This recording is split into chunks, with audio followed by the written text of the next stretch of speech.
Welcome to I Hate It Here, the podcast for HR and people professionals, making the hardest job in the world just a little bit easier. I'm Hebba Youssef. Welcome to HR Therapy. We're going to talk about the talent world today. I'm so excited. So, without further ado, here are my casting crew for today. Anessa, I'll start with you. Come on, introduce yourself to everyone. Awesome. Hey, everyone. So I think Hebba, was I your first HR therapy guest when we started? I think you were like my second or third, honestly. Okay, yeah. But here you are ending a season. Yeah, so rounding it back out, I am the CEO and founder of Fike Co. And basically what we do is we have a small group of wonderful people who really come in and help support people teams, HR teams, talent teams in times of transition. So whether that is we are the first chief people officers in the door, we come in to help a company during a time of transition or transformation in an interim capacity, such as head of or, VP, what have you. And we help companies grow, scale, pivot, mergers and acquisitions, all of the above. Even sometimes if there's a CPO that's going out on a leave, right? We'll come in and help to stabilize and keep working on the things they want to keep working on while they're out. So we worked with over 100 companies around the world. I've pretty much seen it all from seed stage through pre and post IPO. It is a fun, exciting thing, but I have seen lots of things. I've seen some shit. I have seen lots. I have lots of tea to spill. But yes, it's so excited to be here today again with Hebba. Thank you, Anessa. Cassandra, you're up. Hi, I'm Cassandra. I am a senior talent acquisition specialist. I'm currently at NPR. I've worked for the last 7 years in talent acquisition at various different companies, really large companies, 30,000 employees globally, all the way down to 60 people employees in one room. You know the CEO, there's beer on draft kind of vibes. So definitely have worked at different types of companies and kind of seen it all when it comes to talent. And so I'm excited to talk to everybody today. I can't wait. We forgot to do fun facts. What do you like to do for fun?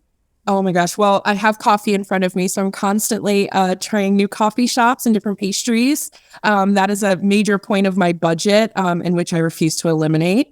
We're both foodies. We're both foodies. We talk about tasting menus all the time. So if you guys have any menus in DC or in other cities, let me know.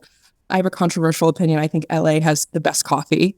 And controversial opinion, but I love coffee in LA. And I'm also really big into calligraphy. And Anessa's seen my notes in my notebook. Her bullet journal is amazing. Yeah, I love writing. I'm very tactile. Wow. Yeah. I literally can't. I pick up a pen and I'm like, what? How do I do this? My handwriting is so bad. It's an addiction. So. Okay, so drop your pen recs in the chat. Thank you, Cassandra. Also huge foodie and coffee lover. Rie. Hello, everyone. My name is Rie Grant.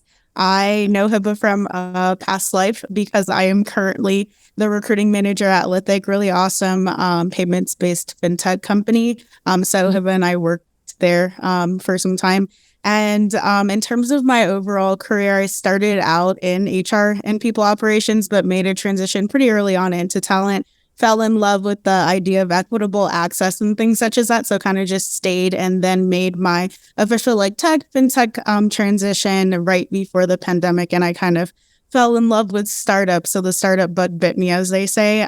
So really enjoying that and just owning the entire recruiting and talent process at Lithic right now. So I am talent for the time being as we continue to grow. And then fun fact, if I am trying to be honestly human, I would say just napping when I'm not doing a ton of volunteer work. So, but since I want to do a little bit better than that, I do some independent screenwriting in my outside of work life that I'm really excited about. Rie is truly one of the funniest people I've ever worked with. We would have conversations where we would just be dying on the floor laughing because she's just so funny. I can't wait to read your screenplay someday. Please send it to me first. So I can say name it. My dream. Okay, so this is a brilliant casting crew of characters today. We got some pen recommendations in the chat, and somebody else said Cassandra outright has the best coffee. So this is if it's controversial. That sounds right on brand. I love this. Okay, so One quick overview before we dive in, a little bit about the state of talent. I think we're all on LinkedIn. We all read the news. We all know everything that's happening. On the left side, you'll see like layoffs are continuing. I just wanted to put this note in there because I just saw the news about Facebook doing another 10,000 people in force reduction in force. I think a lot of companies have been open that maybe they did not cut deep enough the first time, so they're cutting in second and third rounds. Unemployment is back to pre-COVID rates. I honestly think in January it was the lowest unemployment, was the lowest it had been since 1969. So that was like a really interesting thing that I observed. And candidates are more vocal than ever about bad hiring practices. I truly like live for the posts on LinkedIn, but the other part of like the candidate experience is also what a lot of people in this audience, the recruiters, are also experiencing. And we're going to dive a little bit into that dynamic too in the Q&A. So on the right side, you'll see I love to put some stats in there. Unemployment is at 3.6%. Leisure and hospitality added the most amount of jobs in February. I actually just read the U.S. State Department report this morning, and I thought that was really interesting. They also had a line in there about 4 out of 5 employers are reporting difficulty in finding talent. And so this is just like a very interesting time to be in the world that we are all in, because there are a lot of different things that are happening. Like we're coming back from the pandemic, unemployment rates are lower. We're seeing all the layoffs, but jobs are being added. And now we're hearing from employers, it's actually hard to find people. So why is that? So we're going to get into that a little bit deeper. Someone wrote total mixed signals. Yes. We're going to get into the live portion of our Q&A called Dear Hebba, Anessa, Cassandra, and Rie. All my friends are here today to hang out with me. And our first question we have is pretty spot on. What are you observing in the world of talent? Yeah, so I can actually take that because I think being in the tech industry, I have a really interesting view into this. I feel like tech is the loudest child right now, and that's where we're seeing all of the layoffs. And one thing that I am observing with all of the layoffs that are happening specifically in the arena of tech is salaries are resetting. And I know that can sound slightly negative. They're not underpaying anyone. We're not going back to like per se pre-COVID salaries, but we are kind of seeing a slow in terms of hiring managers doing the unicorn hunting. So they are more open to the idea that there's factors such as like business needs, budget, as well as capacity planning that play a role into not necessarily accepting that the candidate who is going to come at a really high ticket price. So that's something that I'm definitely observing. Man, the wild, wild west of 2021 or 2020 is gone, I think, where candidates were throwing out numbers that truly would make my jaw drop. I'd be like, come again? You literally don't have a year of experience. You want to make how much? So that's also what I observed, right? It's like the housing market where no one's not completely buying houses, but we're slowing down. Thinking me too when somebody would throw that salary out. I'd like that. Down for. Oh my gosh. I'm observing so many more conversations of mine where people have been laid off or are going through a layoff. Every day I'm talking to somebody, whether they were in a tech role or in a non-tech role, where it wasn't as prevalent. I felt like a lot of candidates had a lot more were spoiled for choice in the last couple of years with the employers. And not to say that they don't have other offers or aren't interviewing other places, but really have been affected by those cuts. And so that's been a lot of my conversations. I've also seen my applicant volume change. I'm not at a tech company right now. That's not our, that's a huge part of our work, but it's not our main bread and butter of our positions. And so we used to really struggle with tech applicant volume prior to all of these layoffs. And now in the market, we are getting hundreds and hundreds of applications for roles, which has just been a really big shift for us. That's so interesting. Do you think people are looking at public radio and thinking that's safer than tech right now? I don't know, actually. I feel like there's been a lot of layoffs in media. I don't know. So with CNN and Bloomberg, I feel like every media company hasn't been immune. So, but maybe tech and that space has soured people a little bit. So looking at different industries. Yeah. And so what about you? And I'll add to what Cassandra said about just, people might have multiple offers still, right? We're still seeing and still observing a lot of our clients having candidates with multiple offers, right? So even though the salaries aren't so high as they were, people still want to know that they're being valued for the work and the experience that they bring, right? And I think that especially with all of the pay transparency laws that are happening, all of the news that we see about pay transparency and how it's not really moving forward and staying the same and sometimes even going backwards, people still really want to feel like they're being compensated fairly. So they do probably have multiple offers still on the table. There are quite a few that have choices to make. And so at the end of the day, right, what are we observing in the world of talent? It still really matters what your candidate experience is like you mentioned, Hebba, right? Like there's still a ton of people putting out there just horror stories on LinkedIn about what they've experienced. And people will remember that, right? Just like a bad Yelp review, people will remember their negative experience far more than they're going to put out publicly about their positive experience. So still multiple offers, still taking care of candidates is really important. And just knowing that it is a weird market. So, in certain pockets, people still do have choices. I think I've observed all of that as well. And there's some interesting conversation in the chat about how people who have been laid off have severance package and maybe they're not thinking with as much urgency as they used to. And so that's, I think, really interesting to call out. In 2020 or 2021, safety was, I think, the last thing on a lot of people's minds. They were like, oh, this is great. We're going to ride this ride. We're going to make a bunch of money. It's going to be great. And now I think the tone that I have just been experiencing and talking to candidates is like, they want to know that they're going to be guaranteed safety. And ultimately, like I always say as HR people, we can never promise anything. But like candidates are asking questions like, how much runway do you have if it is a startup? Like, what are your operating expenses like? Are you predicted to run out of money? Because like raising venture capital in this current economy is a bit harder than it was in 2020 and 2021. Years that will go down in history in my mind is like the wild, wild west, where I would call Rie during offers and just be like, I can't even believe this is a real offer I'm putting together. It's so out there. So I think there's a lot of us are observing a lot of the same things, which is why we're here today to talk more about the talent world.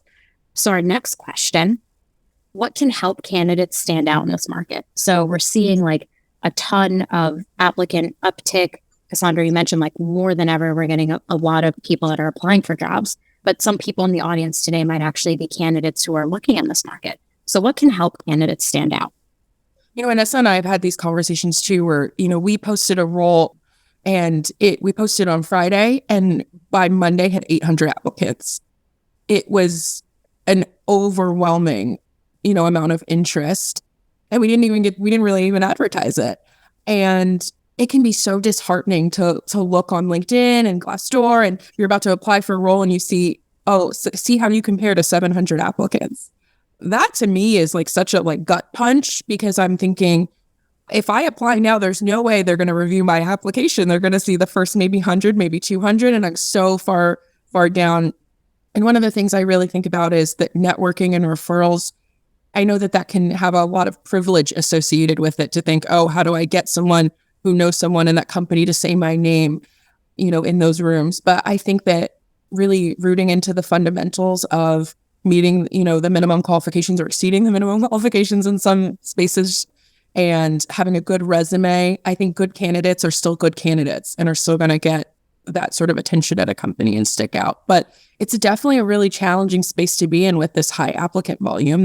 We're not seeing the same kind of choices or the same amount of job openings that we saw a year ago, like you said, about just it being the Wild West. There were so many choices. You could go to almost any company last year, and now it's really the job volume is lower. So I would say sticking to fundamentals of your resume and interviewing is really important.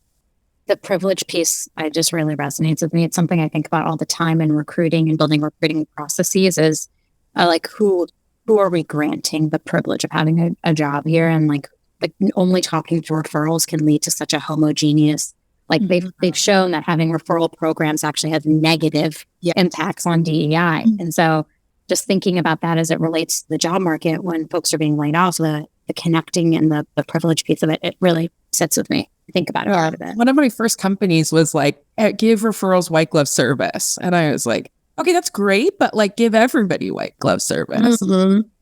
Yeah. And the other thing too is like a lot of people say, reach out to the CEO, reach out to the COO, which is like fine. But I think what is not out there publicly, and we as recruiters and in talent space and HR space know, is like that still actually has to go through the talent team, right? And how many of those messages do we get a day? 50, right? And it's like, okay, we have these 50 people, like you said, that may be sent to us because there's a sense of privilege there. And do we really want to compound on that privilege by making sure they get the first look or the first bits of our time when we have these amazing people in our applicant pool that may not know someone, or someone's dad might not know someone, right? And they're still just as great of a candidate. It just doesn't mean that they're in the circle we're in, and that's okay. I know a ton of resume experts, a ton of career coaches say, just go reach out to somebody, but it still has to go through talent. Because I can tell you, the CEOs and the presidents and the COOs, they do not know how to access the ATS. They are not moving that person forward. It is going through the talent team. So yes to referrals. I'm still big on companies using referrals, but if referrals are more than 50% of your talent philosophy, you're doing it wrong, right? You've got to figure out how to cut down that bias and that privilege and really get to the amazing people out there in the market. It's just interesting, who even feels comfortable enough reaching out to the president and CEO is also a thing to think about, because people of color and underrepresented groups apply for jobs differently. And so if they apply for jobs differently, you would assume they also do different types of outreach. And so it's they might not have the confidence to reach out to a CEO to say, hey, give me a job. Whereas other people who historically in their life have had access to privilege and have been given that right to reach out do. And so there's a bigger question there too that maybe someday we'll get to. I don't know. Rie, what do you think? Definitely piggybacking off of what Anessa and Cassandra said, that I think really kind of preparing candidates who may not have sponsorship presence to get a referral on how to kind of attack the market right now has been really helpful. Even with my mentees, I've created the ABCs of your candidacy, and definitely focusing on applying early. There's lots of ATS systems that will actually send you emails as soon as a role is posted. I know LinkedIn also has that feature to just send you a notification as soon as a role is posted, so that you're not applicant number 800. You're more so at the front end of that, so you get the chance of having your resume seen. Also, another aspect of that, which would be B, is beat the ATS. ATS systems are really interesting, honestly. You have your greenhouses that a recruiter would actually have to go in and look at your resume versus Workday, they don't even see your resume unless it goes through the system that's looking for keywords and titles and things such as that. So knowing really what the ATS looks like for the company that you're applying for and having a resume specific to those can be super helpful. And then the C of that would be curate your resume. If you're applying to multiple different roles with the same resume, I can tell you right now that it's probably not the best plan of attack. It can be super easy to go in and just kind of blanket apply. But if you're not going in and at least curating your titles or changing keywords in the descriptions of what you're applying for, it's more so not any respect to your time, and you're not really getting that visibility from the recruiter. So I can say that there's ways to avoid being just another resume in the sea of resumes in a really difficult time. I love that you broke it down to the ABCs. That was amazing. Lots of luck for that too. I will be thinking about that. I always tell people to carry their resume to the job they're applying for. I think it's one of the most powerful things you could do. It's also interesting. So it leads me into my next question, but something I see candidates when they really stand out in an interview process or even a resume is that they understand what the company is doing. And so as much as I'm trying to sell a candidate on working with me and our company, I'm also trying to hear why they want to work at our company. And so it brings me to our next question, which is about some red flags you've observed during interviews. And this question is in here mostly because I've seen a lot of red flags during interviews. And I think being mindful of them and hearing from people who recruit on a day-to-day basis will be helpful as job seekers are applying. So I actually have some really good insight into this. I can say is, in addition to not knowing much about the company, not knowing what you want as a candidate, I would like to think that I'm a magician or a miracle worker as a recruiter, but I would have to say I cannot pick a path for you. and not really knowing kind of what you're looking for next is something that could really read like turnover or attrition to us as recruiters. So I would say even sometimes like candidates may know what they're looking for, but we'll use keywords like, oh, I'm open to anything, or I'm looking to learn. There's much better ways to say that in an interview in terms of really highlighting your strengths and highlighting that us as a company would be a good fit for your next step than kind of just looking for a blanket opportunity, because our number one red flag is we bring you in and you're looking for something that doesn't exist here, and then you turn over in less than a year. So that's really a flag for me when I hear that. I love that you mentioned that, because turnover is so expensive to a company. And so really, if you're not thinking like, is this candidate the person who's going to stay with us, work through everything, and really thrive in this organization, you're looking at somebody who's just going to cost you time and money. Just tough.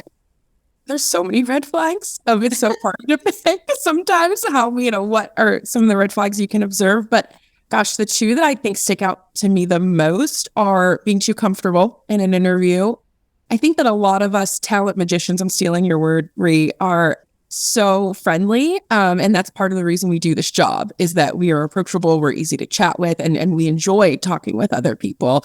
And sometimes that can be mistaken for non-professionalism on the part of the candidate, in which they volunteer, just a little bit too much information of, oh, I'm not going to log on before 10 a.m. Like, I actually had somebody recently say that to me in an interview, and I thought, oh gosh, okay, well, that would be maybe a conversation for you and your manager about when you might want to log on to work. And then another thing that I'm finding, I find especially in certain candidates, is a lack of listening. A lot of what we do is listening for an interview, but if I can't get a question edgewise about who you are and you take control of the interview. I had a candidate recently say, I said, oh, can you tell me about your experience with, end-to-end development? And they said, no, I would like to go through the job description and let you know which skills I have and do not have. And I thought, oh, yeah. Very collaborative with other people in a team setting. And so it's hard because it is phone interviewing, especially, or even video interviewing, is a mix of talking and me, like Hebba saying, me selling you the position and you selling your skill set. So it has to be a give and take it has to be a true conversation. And I think for me, like, some of the really glaring red flags are like, don't say inappropriate things, right? And I think if you've been a recruiter for long enough, you've probably experienced this, but this is something that seems like common sense to a lot of people, but you'd be surprised as to what we hear as recruiters. And that comes both in the interview itself and then after, right? Whether it's an email that we send you, whether it's a rejection, what have you. But it's just sometimes the inappropriate items, right? So I've had a lot of people say that they wanted to work with people that were like them. And when I asked what like them meant, it was very icky, racist vibes, like, no, sorry, we're not about that here. That kind of thing. It's like, come on, show me who you are. I want to know the real you. But there are some red flags that it's like, oh, yeah, that's not okay, right? That's not okay in any setting. Also, the red flags that I think as a lot of us as recruiters in the talent space and even in the HR space have probably experienced is after you get a rejection letter, there's sort of a way to either not reply back and completely fine, or to reply back with a thank you. Maybe something opens up next time. The way not to do it is to send back things like F you, this and that. And we all kind of have had that. And what that does is that just like really makes us feel like you didn't value the time that we spent in the process with you either, right? Because it's time on both sides. And we're trying to make the experience the best that we can for the candidates on the recruiter side. And we've, as we all know, we've got a lot of bandwidth items, especially and we'll talk about that in a bit, I think, but especially if we're trying to do the best we can on the candidate experience side, just having that respect of time on both sides. And the throwing cuss words back and forth is never going to be helpful to anyone, right?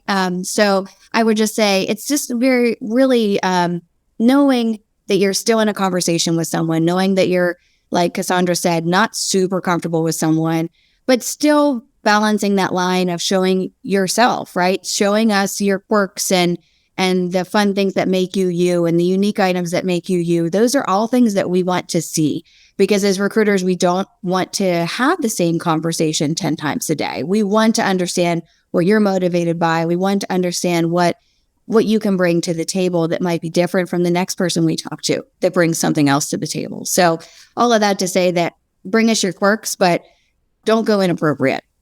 I also have dropped the F-bomb on interviews before, so I probably shouldn't, but that's just... Oh, no, I feel like that's fine. If that's the vibe, cool, but like the F you after you got a rejection letter? No, definitely wrong. Definitely wrong. We had a great question come in. What if the candidate is neurodivergent or other circumstances that make them ask or act differently? How do you balance empathy with red flags? Love that is question. Such a brilliant question. I was going to say, I would take that really quick. And then if Cassandra or Rie want to add. So when I'm setting up interviews, I like to ask people if there are any accommodations that they need before we go into it, right? Because I want to know. And if there are accommodations that are needed, whether that is we need to work through a system for those that are hard of hearing, we can do that. Whether there is a device that they'd like to use that makes it easier for them, we can do that. So there are a lot of accommodations that we can do. And I like to ask that as we're starting to go down the path of setting up interviews so that we know. And that way it's kind of like they feel comfortable and I know that they feel comfortable. I also want people to present their best selves. And the way to do that is to be comfortable. And we all know that if you have sort of this neurodivergence or you're not as into sort of the ableist side of candidates as much, you want to have this piece where you feel comfort and you don't want to wait until the interview to say, and oh, by the way, I have this thing. We want to know ahead of time. We want to just understand what makes you more comfortable, because that's going to be a better experience overall. So I always like to ask that beforehand, if there's any accommodations needed, anything that they need from me, anything I need to do differently for them. So if that's sending them ahead, I've had people ask me questions that I would ask during a phone screen. I send that ahead because some people need to process it, right? We all think in very different ways. It really just depends on what they need, but most recruiters are very open to that. I think the interesting thing is we've gotten a lot of questions in HR therapy this season about supporting neurodivergent candidates and employees. What I will say is, like, I think we're all also learning a lot about it too. Like, I think more and more every day there comes out like more guidance, more people who can share like what we should do. And so as an HR team and as a recruiting team, like always learning that there are things out there that we might not have experienced yet, but our goal is to always build the process for everyone. And so part of that means also learning if we have neurodivergent candidates, if we have candidates that need accommodations, and just asking, and you don't just say like, are you neurodivergent? You can just ask like, are there any accommodations you'd like us to consider in this interview? I want to work with you to make you most comfortable to set you up for success. Adding that one line in an email, it would feel so different to somebody who's like, wow, now I have the power to ask for the thing I want. Versus getting to an interview and it being whatever it is, which is uncommon for like what it normally is, and then assumptions being made and there being no empathy for what the person is experiencing. I think there's so much ableist language and assessment criteria in a standard interview process in almost every single company. When I first joined previous companies, looking for like enthusiasm in a candidate is like leaning toward, that's biased toward potentially people who are neurodivergent or just, introverted, and that they just, they take their time to process. Like I, at least as a talent acquisition person, if I think, oh, that person maybe gave me a weird vibe, I know that sounds weird, but like my gut is telling me that they might not be a good fit, or I don't know what other way I might not be for the position. I always kind of like to pass them through the interview process and get somebody else's opinion, because I think that it can't just be one person making a decision. Like we have to, look at as a company. And I know that maybe isn't always the best if there's like a biased culture at an organization, but seeking an additional opinion outside of yourself is so crucial, which is why having a diverse hiring team is also really important, because if you have the same person hiring, like if you have an all male panel or all female panel or anything like that, it's not, or all one, race panel, it's hard to then, like you said, have the empathy for folks who operate differently. It's just interesting to think about, like, we will make up our decision. I think the number is like 60 seconds after meeting somebody if we're going to hire them, 60 or 90 seconds. And so when I give training to our managers on work week about what hiring looks like, I always say, like, you have to push past those first 60 seconds. Whatever assumption you just made, you have to like remind yourself there's bias in that assumption that I just made. And if we can just educate people on understanding that, I actually think it opens up the boundaries so much more for people to be more empathetic in a recruiting process for folks that might have different experiences than us. Sometimes I'll just come back to a candidate. Like if I'm like not sure on a candidate, I'll just be like, I'm going to sleep on it and wake up tomorrow and make a decision whether I want to move. It doesn't have to be right in the moment. Okay, so we've chatted a bit about like what candidates are kind of saying in the market, what we've seen, red flags in the interviews. And so I think a good next question too would be like, what are recruiters focusing on? So we're hearing all of the things that are happening in the world, the layoffs, with the uptick in unemployment being low and more jobs being added and grenades being lobbed every day at recruiters. But what are the recruiters focusing on right now? Quite honestly, like really truthfully and honestly, I think a lot of talent teams are just focusing on surviving at the moment, just focusing on having a job, doing the best job that they can do, but having a job.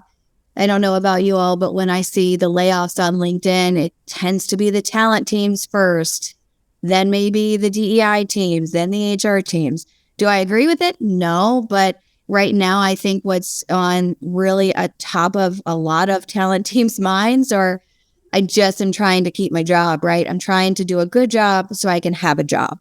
And that's real. That's a real gray cloud over even just our entire industry at the moment, even HR, right? It is a real thing. And it is something that I think we just need to name and know that's there and know that it is real and truthful and where we are in the economy at the moment. Now, do I think that there can be some silver linings to the layoffs that we've seen?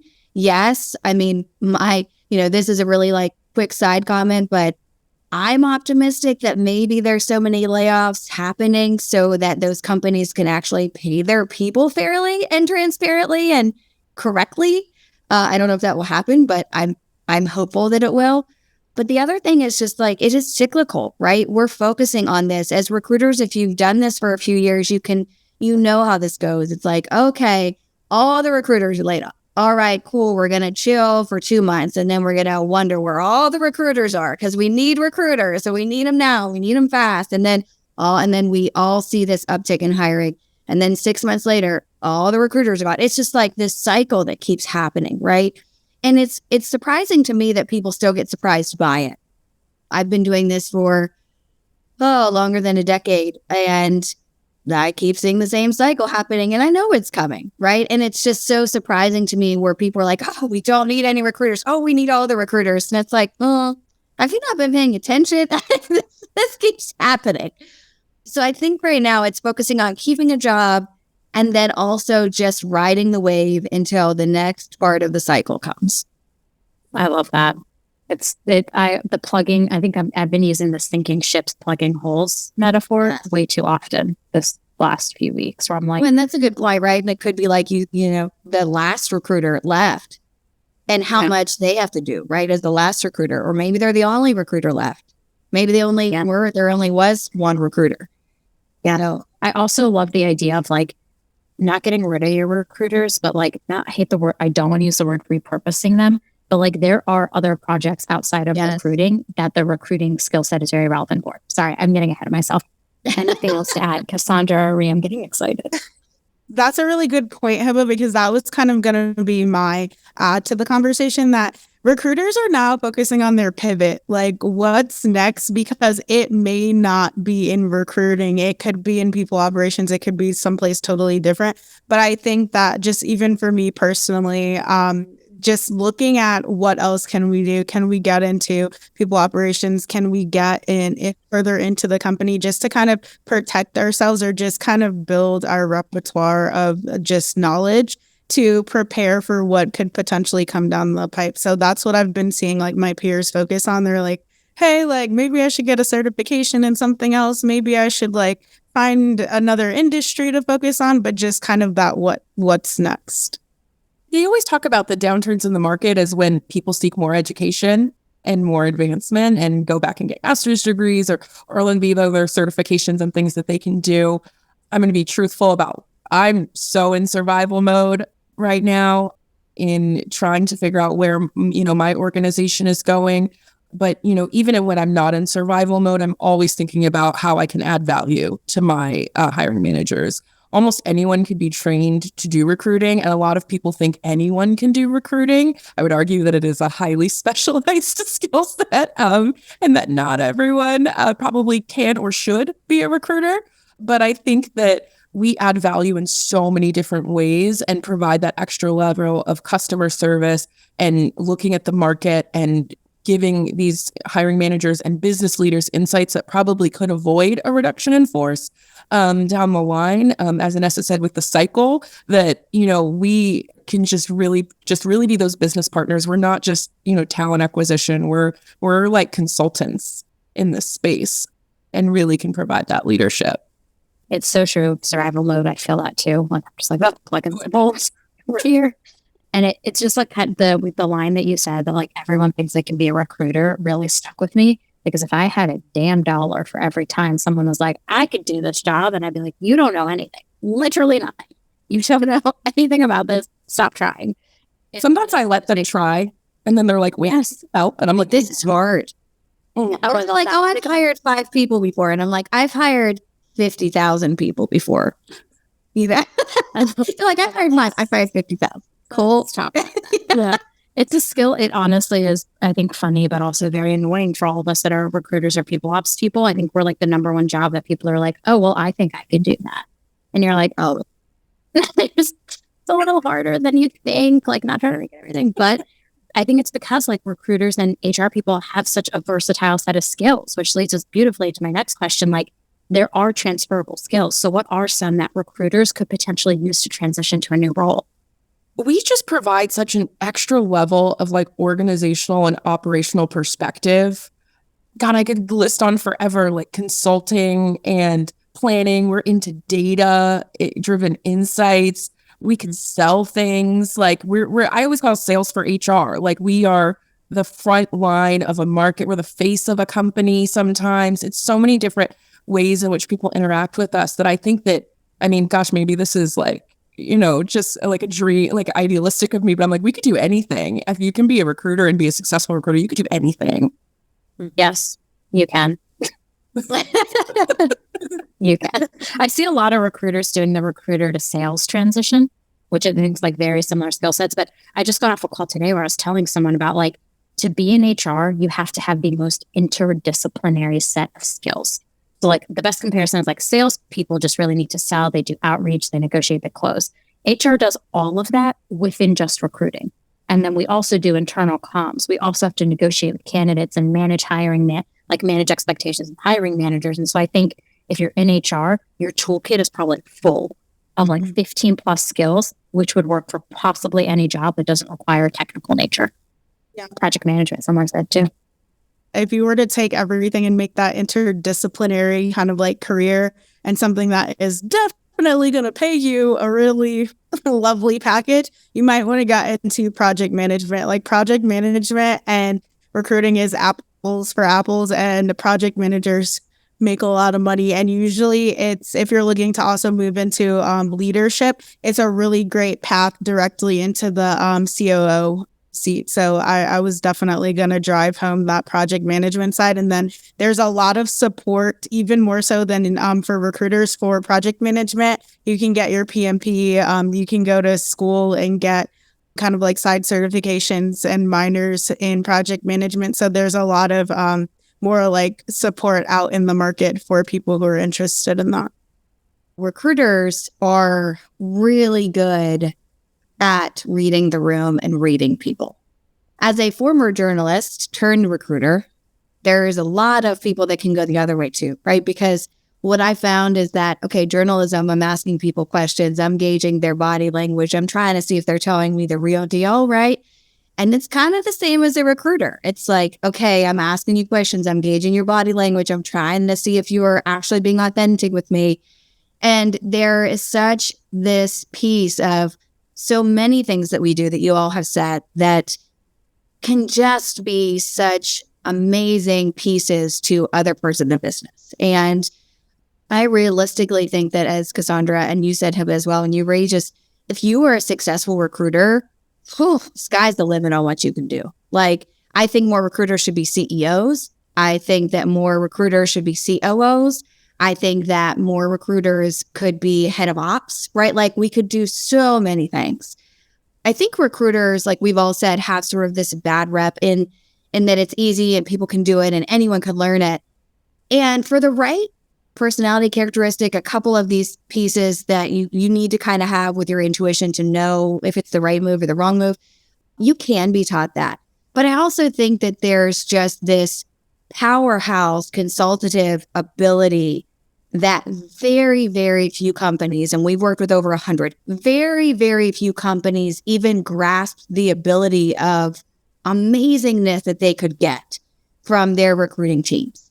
Because if they really empowered their recruiting teams to do the most that they could do, their business could change. Almost overnight. Their revenue would pop up. Their profits would go up, right? Like, I've seen the amazingness of an empowered talent team and how game-changing that is. So there's a lot that we can do as on the talent side. And I think similar to HR, there's a lot we can do on the HR side too. Sky's the limit. Y'all, recruiters are my heroes. We've reached the segment where we're taking live questions too. So this is like, dial your HR person. You have four people, 3 recruiters. I don't know what words are so hard right now for me. Numbers work. You can scan this and you can ask questions. And guess what I'm going to do? I'm going to actually answer all your questions. Here we go. Okay, first question. Do you see any emerging benefits that are garnering attention this year, like used to attract and retain outside of salary and bonus? I have a conversation about this yesterday. Candidates are really into any benefits they have that allow them to spend more time with their family. So they're looking especially in the remote environment, how FMLA plays into that, because a lot of companies are not covering FMLA for remote companies. So writing policy around that. Also, in addition to that, just parental leave overall and how much time they're actually getting and what amount of your salary is covered for that, because we're coming out of a pandemic where a lot of people lost loved ones and they're realizing or having a renewed value in that family time and really looking into how companies are going to be able to support them. Yeah, parental leave is a big one. And Anessa, Cassandra, anything to add? I've worked for employers that have had the reimbursement for cost of continuing education. One thing that's really lovely about, the current company I'm working for, NPR, is we're very flexible with our hours and people love that. It just, like Rie said, with the renewed sense of I want to spend time with my family. We have a lot of working parents, and to be able to support them in that capacity is really fantastic, I think. Someday I hope a benefit will be the 4-day work week. Oh yeah, I hope that. Standard, it's not even a benefit. You just get it. Yeah, yeah. I like this movement, and I think we need to get there sooner rather than later. P.S. Small plug, I'm writing a book right now, and it will be a part of the book. But it's personalizing work, right? Customizing and personalizing work, because we do that for every other part of our life, our lifestyle, our health, our exercise, our food, our diet. Why do we not do it for a third of our lives, which is work? Personalizing and customizing work, and companies leaning into that now will have such an advantage. Do you think the new developments in AI will impact the talent and recruiting world? Is this a positive or a negative interview? ChatGPT just came out number 4 today, right? Like this week. Oh, jeez. What am I? I have a thought on this. I will throw my thought out and I will then be silent, but I have a very hot take on this. Any AI they have proven ends up giving you results that are sexist and racist. Yes. Very clear. A great follow is the CEO of Textio. She always posts about this. They had ChatGPT write performance reviews, and the bias was unreal. Yeah. Without even giving any identifying features, it actually was like biased against the men and the women, how they wrote the reviews. And so my thought is like, I would hope that AI could streamline some of the things we do. However, everything I'm seeing about it in regards to people and people operations is that it actually skews and actually gives you straight up biased results. Well, we live in a racialized society. We cannot ignore that. I think that what people want is an unbiased source, but there's no such thing as an unbiased source. We talk about that in scientific writing where people, with BMI, and it's about who is funding and who is writing the science, who is funding and who is writing the code. We can't divorce those concepts. We don't live in a vacuum. Technology is not created in a vacuum. I had virtual interviews where they ask you to submit a video. I hated it. I was not a fan of that process. I'm not a fan of this personally. Yeah. I met a cognitive behavioral, she has a PhD, world-renowned, studies how people at work and all the things. And she herself said they asked her at Amazon several times to lead the project about recruiting AI. And every time she's like, I have read the studies. I'm the scientist on this. No, you're not going to be able to do this in a way that does not give you biased results. And they went back to her time and time again. She's like, I'm not doing this, and started her own fun society to talk about cognitive bias that comes into play when you're doing things like recruiting and people ops. So I'm a no, but I don't know. For your no for now. No for now. No for now until we figure it out. Okay. I love that someone's also asking this. What is the new standard for the virtual interview processes? How many rounds? Too many or too few? And we have so many thoughts about this, don't we, Cassandra? We had to narrow this down at NPR. So many thoughts. What's the magic number? So magic number, I would say it depends on the role, depends on the level, depends on what department you're in. There's not a magic number overall. I will say though, if you're going past 3 interviews, it better be for a high level role or a technical role or something, right? Past 3 interviews, which is an hour and a half, 2 hours, past a 2-hour mark, it's got to be a high level role or very technical. And because of, all of the pieces, I don't even love a technical interview anymore because ChatGPT or neurodivergence, there's a lot of reasons why we shouldn't still be doing those things. But I have a real problem with those who make people come in and spend 8 hours with someone or here, meet this person, no, meet 5 more people, no, meet 2 more people. And it's just it drags on and it keeps going. And my thought with that is if you have something over 2 hours or you have something that's more than 3 or 4 interviews, stop your process, go back and train your interviewers and your hiring manager, because that is where the breakdown is. It's not in the candidate, it's not in the talent team, and it's not in the interview process. It is on your own training and your own ability to gauge talent on the hiring manager and the interviewing team. So, sorry, that's a soapbox and a hill I will die on. May I ask a question? Definitely a third. Anything else said?